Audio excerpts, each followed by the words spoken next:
Oh, what am I?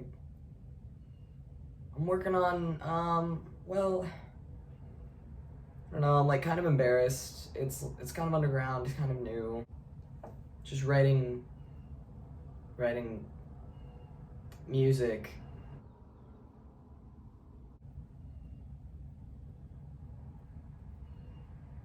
So Bach.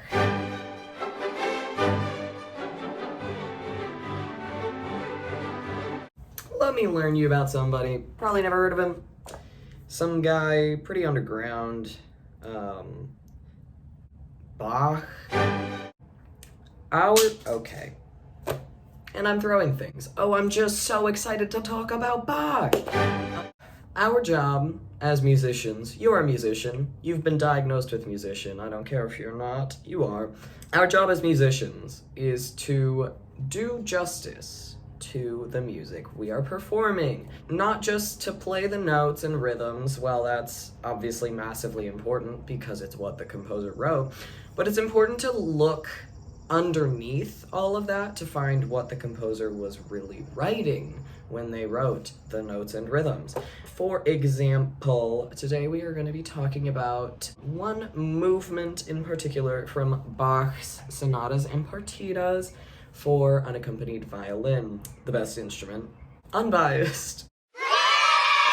Because Bach's sonatas and partitas are for unaccompanied violin, many of the movements appear pretty simple. A lot of them just have moving 16th notes the whole time or moving 8th notes the whole time with little variation. So one example of this is in Partita 1, the second movement, the double. And I'm gonna be talking about how it's like... And who asked? Thank you.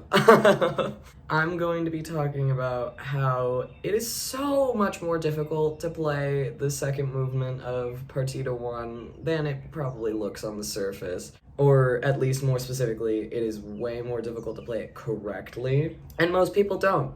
Most people don't, because it's not that hard to play it incorrectly. This is kind of the case with all of the unaccompanied trucks. Okay, so this is kind of the case with all of the unaccompanied sonatas and partitas, where they are really difficult to perform because of all of the small details. Some of the aspects of Bach's double in Partita 1 that make it particularly difficult to perform are instrumentation. Okay, hear me out on this one. We'll get there. The instrumentation, the rhythm, and the use of motifs. For instrumentation. Yeah, they're unaccompanied. We've been new, as discussed. But that's what makes it like really hard because it's not written with one voice. There are multiple voices. In the case of Bach's double in Partita 1, I would argue that there are definitely at least 2 voices. You can make an argument for 3. And that's, like, really hard to make sound correct on our instruments. We as performers, we have to try to change the tone, the color, the texture, the dynamics, all of these things to bring out these different voices with enough contrast that the listener can understand that they're different voices and they're serving different purposes. That's part of what makes playing unaccompanied pieces so difficult. An example of this is changing up the tone to bring out different notes using different parts of the bow on violin. So when I'm playing this, especially when I'm playing the bass notes, I want to be closer to the frog, because if that's this part of the bow, if you're not familiar, that's where all of the weight is. If I were to find the balance point where I would just like loosely grab this and it wouldn't, you know, like fly everywhere, you can see that it is closer to the frog than it is to the tip, because the frog is where the weight is. And that's also where your hand is. So not only do you have the weight of the bow, but you also have the weight of your hand, which is going to give you that deeper sound. So that's generally where I try to be for the bass notes. So like, for example, every time I have this sort of motif of like the, or like, so on and so forth.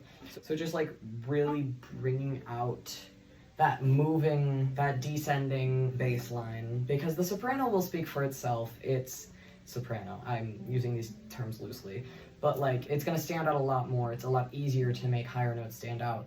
So to really bring out that like deeper quality, because you're getting really into the lowest register of the instrument. You want to bring that out, and especially in measure 18, when we have that G. That's the lowest note that a violin can play. So you just bring it out.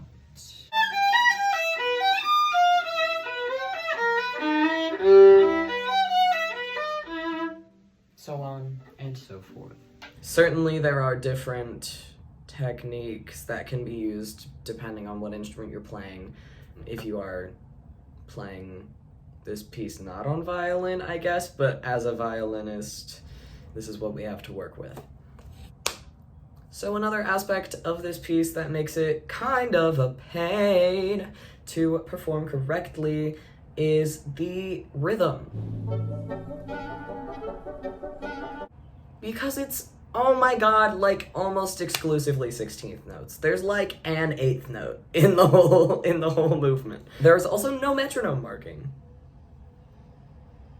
It is up for interpretation how quickly you want to play this, if you want to move around with tempo. Because if you don't, oh my god, it's so boring. Oh my god, it's so boring.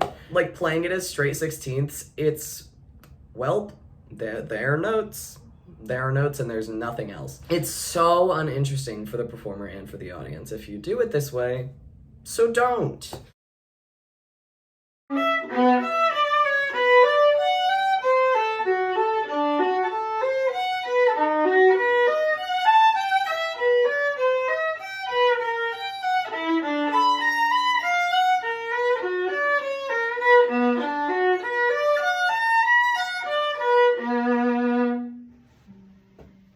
So you can see when I'm playing straight 16ths, that's boring. It's not interesting for anybody to listen to, and it's not interesting for me to play. And while it's certainly still challenging, especially some of the more difficult parts, like probably the most difficult part is measure 11 with just a lot of string crossings.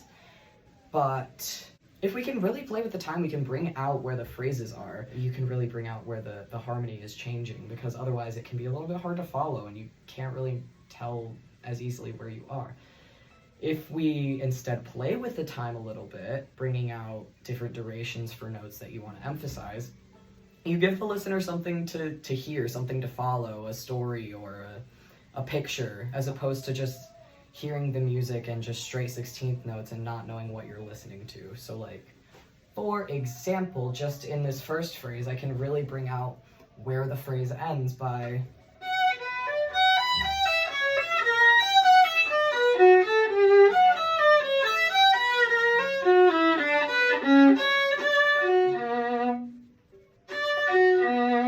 bringing out that last arpeggio sort of shows us that that's the end of that phrase and then leads us into the next. So